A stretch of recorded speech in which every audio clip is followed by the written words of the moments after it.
16 నెలలు నన్ను జైల్లో పెట్టినారు. నా మీద కేసులు వేసింది కూడా మళ్ళీ ఎవరో కాదు, అటు కాంగ్రెస్ ఇటు తెలుగుదేశమే.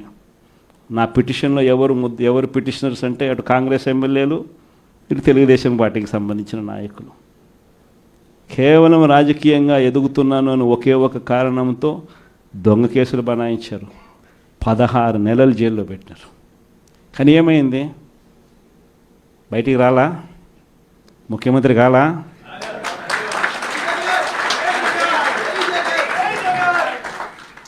ప్రతి ఒక్కరు ఇది గుర్తుపెట్టుకోండి. ఎవరికైనా ఇంతే. మహా చేస్తే వీళ్ళు ఏం చేయగలుగుతారు? దొంగ కేసులు పెడతారు, కాదండంలా బెదిరిస్తారు, కాదండంలా మహా అయితే 3 నెలలు లోపల వేస్తారు, అది కాదండంలా. కానీ ఏం చేస్తారు? 3 నెలల తర్వాత మళ్ళా వస్తాం, రెట్టించిన ఉత్సాహంతో మళ్ళా పనిచేస్తాం. ఎవరెవరైతే మిమ్మల్ని జైల్లో పెట్టే కార్యక్రమం ఎవరెవరైతే చేస్తారో, మంచి చేసిన వాళ్ళని గుర్తుపెట్టుకోండి, చెడు చేసిన వాడిని గుర్తుపెట్టుకోండి. ఇద్దరిని గుర్తుపెట్టుకోమని చెప్తాను. ఊరికే చూస్తూ ఊరుకోం. వైఎస్ఆర్ కాంగ్రెస్ పార్టీ బ్రతుకుతుంది. వైఎస్ఆర్ కాంగ్రెస్ పార్టీ ఈ రాష్ట్రాన్ని ఏలుతుంది అని కూడా సందర్భంగా చెప్తాను. మరో 30 సంవత్సరాలు ఏళ్తామని కూడా ఈ సందర్భంగా కూడా మరి గట్టిగా కూడా చెప్తాను. కాబట్టి ఎవ్వరూ కూడా వైఎస్ఆర్ కాంగ్రెస్ పార్టీకి సంబంధించిన ఏ కార్యకర్త వెంటికి కూడా పీకలేడు అని చెప్పి కూడా ఈ సందర్భంగా చెప్తాను. ఇది ప్రతి ఒక్కరూ గుర్తుపెట్టుకోండి. ఒక్కటే గుర్తుపెట్టుకోండి, ఈసారి జగనన్న 2.0 కొంచెం వేరుగా కూడా ఉంటుంది. ఈసారి జగనన్న 2.0 కార్యకర్త కోసం ఎలా పనిచేస్తుందో కూడా చూపిస్తుంది. ఇది మాత్రం నేను ఖచ్చితంగా చెప్తా ఉన్నా. ఎందుకనంటే జగనన్న 1.0లో బహుశా కార్యకర్తలకు నేను అంత గొప్పగా బహుశా చేయలేకపోయి ఉండొచ్చేమో. ప్రతి పథకము ప్రతి విషయంలోనూ కూడా మొట్టమొదటిగా ప్రజలే గుర్తుకొచ్చారు. ప్రజలకు మంచి చేయడం కోసమే నా టైం కేటాయించా, నా తాపత్రయపడ్డా, ప్రతి విషయంలోనూ దానికోసమే అడుగులు వేశా. కానీ జగనన్న 2.0కి వచ్చేసరికి మాత్రం చంద్రబాబు నాయుడు కార్యకర్తలకు పెడతా ఉన్న ఇబ్బందులు చూసా, కార్యకర్తలు పడతా ఉన్న అవస్థలు చూసా, కార్యకర్తలు పడతా ఉన్న బాధను గమనించా. వీళ్ళ కోసం గట్టిగా మీ జగనన్న ఉంటాడని సందర్భంగా గట్టిగా చెప్తాను. విజయవాడ లాంటి కార్పొరేషన్లో కూడా 49 స్థానాలు మనం అప్పట్లో గెలిస్తే తెలుగుదేశం పార్టీ కూటమి వీళ్ళకు వచ్చిన స్థానాలు 14, కమ్యూనిస్టులకు వచ్చింది 1. ఈ 49 స్థానాలకు మనం గెలిస్తే 64కు గాను వాళ్ళకు కేవలం 14 స్థానాలు ఉన్నప్పటికీ ఎన్నికలు అయిపోయిన తర్వాత రోజు నుంచి రకరకాల భయాలు, రకరకాల ప్రలోభాలు అదే పనిగా పెడుతూ ఒక 11 మందిని మాత్రం భయపెట్టో ప్రలోభాలు పెట్టో తీసుకోవడం జరిగింది. అయినప్పటికీ 38 మంది నిఠారుగా నిలబడ్డారు అని చెప్పడానికి గర్వపడతాను. ఎందుకు ఈ మాట చెప్తా ఉన్నాను అని అంటే దానికి కారణం కూడా ఒకటే.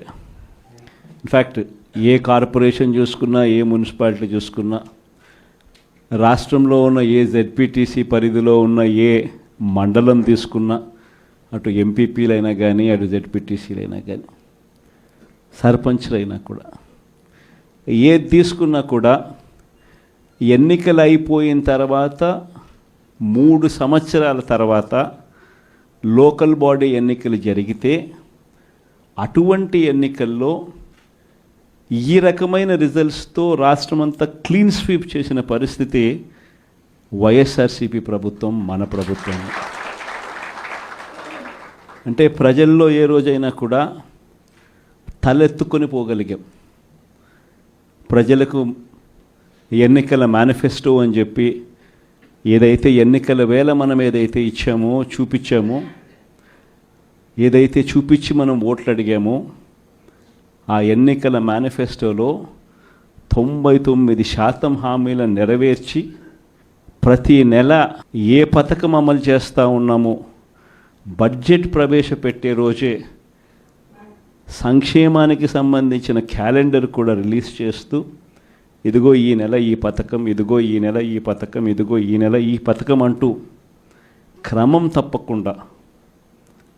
తప్పకుండా ప్రతి సంవత్సరం ఎక్కడా కూడా ప్రజలకు నష్టం జరగకుండా, ఇబ్బందులు పడకుండా క్రమం తప్పకుండా ఇచ్చిన ప్రభుత్వం ఏదైనా ఉంది అని అంటే అది దేశ చరిత్రలో ఒక వైఎస్ఆర్సీపీ ప్రభుత్వం మాత్రమే అని చెప్తాను. వైఎస్ఆర్సీపీ అన్న పార్టీ నిజంగా ఒక విలువల కోసం నిలబడిన పార్టీ. నా దగ్గర నుంచి మొదలెడితే ప్రతి కార్యకర్త కూడా, ప్రతి గ్రామ స్థాయిలో ఉన్న కార్యకర్త కూడా కాలర్ ఎగిరేసుకొని ఇది నా పార్టీ అని చెప్పి గర్వంగా చెప్పుకునే, వాళ్ళకి ఏదైతే మనం చెప్పామో అది చేసి చూపించిన తర్వాతనే మనం ఓట్లు అడిగి గెలిచాము. కాబట్టి ప్రజల దగ్గర ఏ రోజు మన విలువ తగ్గల.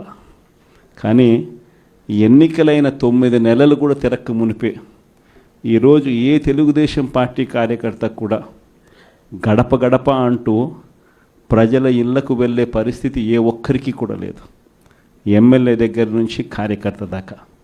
కారణం, ఏ గడపకు వెళ్ళినా కూడా వీళ్ళు ఎన్నికలకు ముందు ఇచ్చిన వీళ్ళ మేనిఫెస్టో సూపర్ 6లు, సూపర్ 7లు ప్రజలు వీళ్ళకి ఇలా చూపించి, ఆ ఇంట్లో నుంచి ఒక చిన్న పిల్లాడు బయటకు వస్తాడు, నా 15,000 ఏమైంది అని అడుగుతాడు.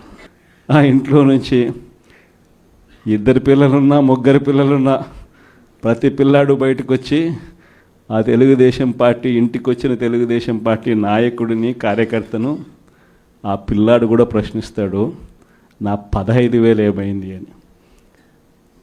వీళ్ళింటికి పోయినప్పుడు ఆ పిల్లల తల్లులు ప్రశ్నిస్తారు, నా 18,000 ఏమైంది అని చెప్పి. 50 ఏళ్ళు నిండిన వాళ్ళు వచ్చి ప్రశ్నిస్తారు, నాకు 50 ఏళ్ళకే పెన్షన్ ఇస్తానన్నా నా 48,000 ఏమైంది అని చెప్పి.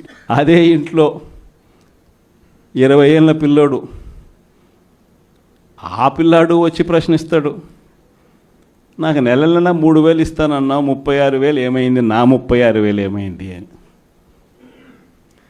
అదే ఇంట్లో బహుశా విజయవాడలో కొంచెం రైతులు తక్కువేమో కానీ కొంచెం గ్రామీణ ప్రాంతాలకు పోతే రైతులు కూడా, కండువా వేసుకొని వచ్చే ప్రతి రైతు కూడా నా 20,000 సంగతి ఏమైంది అని అడుగుతాడు. ఇలా ఏ ఇంటికి వెళ్ళినా కూడా తెలుగుదేశం పార్టీ నాయకులకు కానీ కార్యకర్తలకు కానీ ప్రజలకు సమాధానం చెప్పుకోలేని పరిస్థితుల్లో వాళ్ళు ఉన్నారు.